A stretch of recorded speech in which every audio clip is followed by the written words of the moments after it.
ഈ അഡീനിയം പ്ലാന്റ്സിൽ ഏറ്റവും കൂടുതൽ പൂക്കൾ ഉണ്ടാവുന്നത് സമ്മർ സീസണിലാണ്. അതായത് ഒരു ഫെബ്രുവരി, മാർച്ച്, ഏപ്രിൽ ആ ഒരു ടൈമിലാണ്. അപ്പോൾ ആ ഒരു ടൈമിൽ തന്നെയാണ് നമ്മൾ പ്രൂണിങ് പ്രോസസ്സും ചെയ്യുന്നത്. പ്രൂണിങ് ചെയ്യുന്നത് കൊണ്ട് ഇതിൽ ഒരുപാട് പുതിയ പുതിയ മുകുളങ്ങൾ ഉണ്ടാവുന്നു. അതുപോലെ ഒരുപാട് ഫ്ലവേഴ്സും ഉണ്ടാവുന്നു. ഇതിൻ്റെ ശിഖരങ്ങൾ മുറിച്ച് കളഞ്ഞതിന് ശേഷം നമ്മൾ അതിൽ ഫംഗിസൈഡാണ് തേച്ച് കൊടുക്കുന്നത്. മീൻസ് ഇൻഫെക്ഷൻ ഒന്നും ഉണ്ടാവാതിരിക്കാൻ. പ്രൂണിങ് ചെയ്ത് കഴിഞ്ഞാൽ ഒരുപാട് വെള്ളം നനയാൻ പാടില്ല. അതുകൊണ്ട് തന്നെ നമ്മൾ ഈ പ്രോസസ്സിന് ശേഷം ഒരു 15 ദിവസം ഷെയ്ഡിൽ സൂക്ഷിക്കണം. ഒരു 15 ദിവസമൊക്കെ കഴിയുമ്പോഴത്തേക്കും ചെറുതായിട്ട് മുകുളങ്ങൾ വന്നു തുടങ്ങും. അപ്പോൾ എങ്ങനെയാണ് പ്രൂൺ ചെയ്യുന്നതെന്ന് നോക്കാം. ഞാൻ ചെടികൾ പ്രൂൺ ചെയ്യാൻ പോവുകയാണ്. ആ കത്തിയിൽ ഞാൻ സാഫാണ് തേച്ചിരിക്കുന്നത്.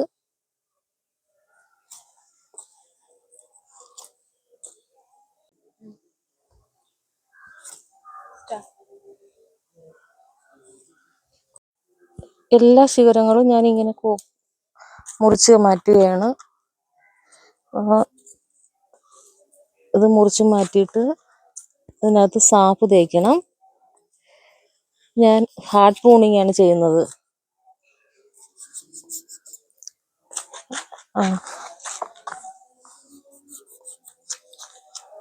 അങ്ങനെ ഒരു ചെടി കട്ട് ചെയ്ത് തീർന്നതിന് ശേഷം അതിനകത്തൊരു വെള്ള കറ മാതിരി വരും. അത് നമ്മൾ ടിഷ്യൂ വെച്ച് ഇങ്ങനെ അത് ക്ലീൻ ചെയ്ത് മാറ്റണം.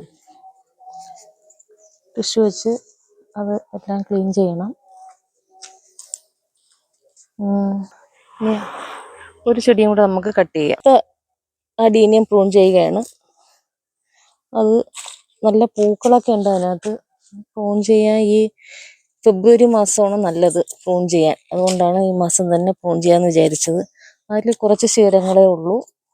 അതും ഇത് കണക്ക് അതിൻ്റെ കറയും ഇതുപോലെ ടിഷ്യൂ വെച്ച് തുടച്ച് മാറ്റുക.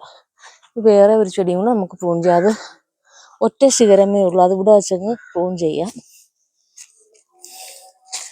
അത് ഇത് കണക്ക് തുടച്ച് മാറ്റണം അതിൻ്റെ കറയും. വേറൊരു ചെടിയും കൂടെ ഉണ്ട്, അതും കൂടി പ്രൂൺ ചെയ്യാം.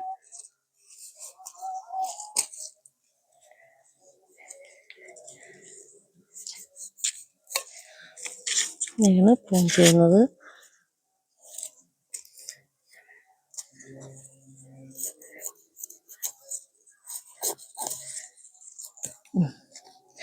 നമുക്ക് അതിൻ്റെ ഇതും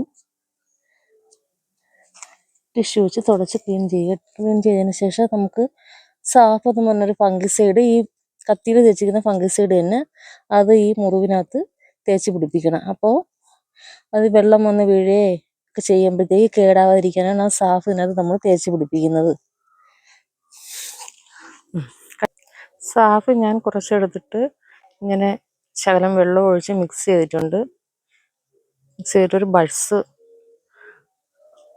ബഡ്സിൽ തൊട്ടിട്ട് വേണം ഇവിടെ തേക്കുന്നത്. തേച്ച് പിടിപ്പിക്കണം.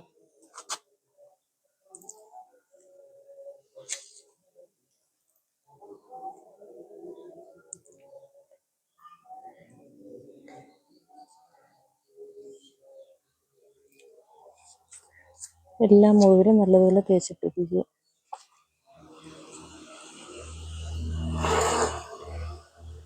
എവിടെയെങ്കിലും കേടുള്ള ഭാഗത്ത് ഈ സാഫ് ഫംഗിസൈഡ് തേച്ച് കഴിഞ്ഞാൽ അവിടെ കേട് കിട്ടത്തില്ല.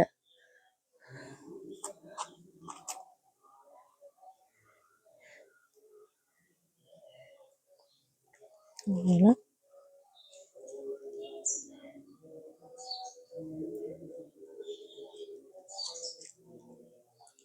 വേണമെങ്കിൽ നമുക്ക് മെഴുകും ഉരുകി ഒഴിക്കാം. ഞാനിവിടെ മെഴുക് ഉപയോഗിക്കുന്നില്ല, സാഫ് തന്നെയാണ് ഉപയോഗിക്കുന്നത്. സാഫ് നല്ലൊരു ഫംഗിസൈഡാണ്. എന്തെങ്കിലും അണുബാധ കണ്ടു കഴിഞ്ഞാൽ അവിടെ സാഫ് തേക്കാം. അടുത്ത ചെടി കൂടെ തേച്ച് കൊടുക്കാം. കട്ട് ചെയ്ത എല്ലാ ചെടിയിലും നമ്മൾ സാഫ് തേക്കുന്നുണ്ട്. അങ്ങനെ നമ്മളിപ്പോൾ 4 ചെടിയാണ് കട്ട് ചെയ്തത്. 4 എണ്ണത്തിൽ നമ്മൾ സാഫ് ഫംഗിസൈഡ് തേച്ച് പിടിപ്പിച്ചിട്ടുണ്ട്.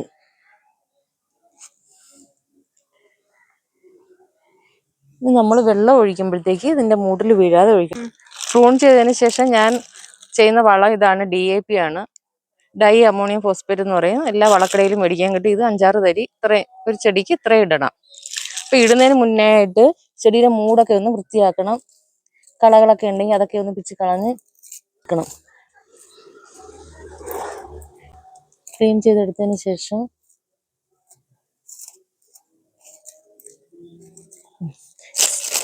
ഈ DAP അത് ചെടിയുടെ സൈഡിൽ മാത്രമേ ഇടാവൂ. ചെടിയുടെ സൈഡിൽ ഇട്ട് കൊടുക്കണം. അതുപോലെ എല്ലാ ചെടിയുടെയും സൈഡിൽ ഇങ്ങനെ ഇട്ട് കൊടുക്കണം. ഇട്ട് കൊടുത്തിട്ട് നമ്മൾ വെള്ളം ഒഴിക്കണം. സൈഡ് വെച്ച് പിച്ചാത്തിയുടെ സൈഡ് വെച്ച് ഇങ്ങനെ മണ്ണൊന്ന് ചുവടെ ഇളക്കി കൊടുക്കുന്നത് നല്ലതാണ്.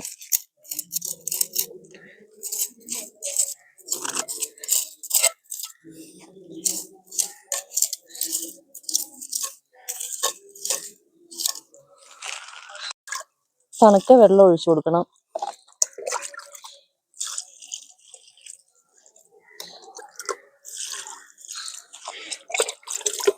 ഈ ചെടി ഷെയ്ഡിൽ സൂക്ഷിച്ചാൽ മതി. ഒരാഴ്ചക്കുള്ളിൽ തന്നെ ചെടിയിൽ മുകുളങ്ങൾ വന്ന് തിക്കായി മുകുളങ്ങൾ വന്ന് പൂക്കൾ പിടിക്കാൻ തുടങ്ങും.